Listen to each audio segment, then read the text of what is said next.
Hello and welcome to this video.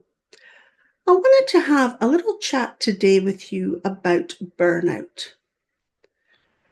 Now, creating art is a beautiful journey, but sometimes the passion that fuels us can also drain us.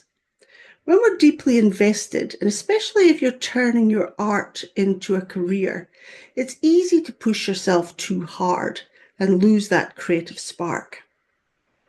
Burnout, by its definition, is a mix of mental, emotional, and physical exhaustion, and it can creep up on us before we know it. So, today I just wanted to share how I recognize the potential early signs of my burnout and how I've kept my creativity alive with balance and joy. Now, I absolutely love drawing, and at 52 decided to make this my career.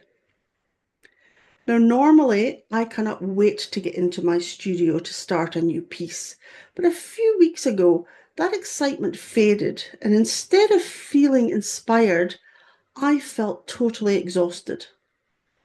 I found myself coming up with excuses why I couldn't draw, and I realized that I may be on the edge of burning myself out.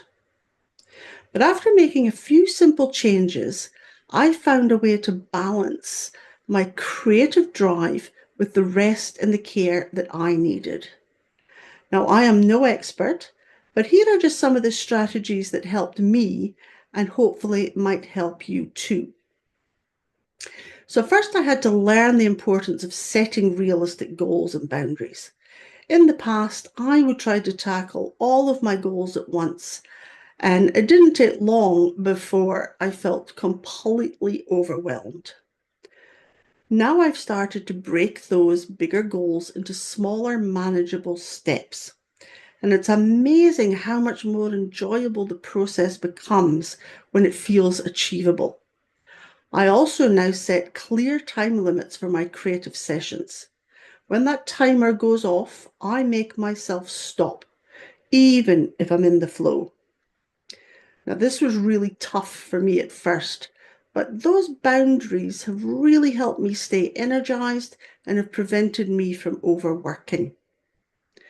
Another game changer has been prioritizing regular breaks and rest days. So, just like our muscles need to recover after a workout, our minds need downtime to recharge as well. I've started using the Pomodoro technique, which is basically working for 25 minutes and then taking a 5-minute break. It's simple but incredibly effective. And on top of that, I'm also scheduling full rest days where I completely step away from my creative space.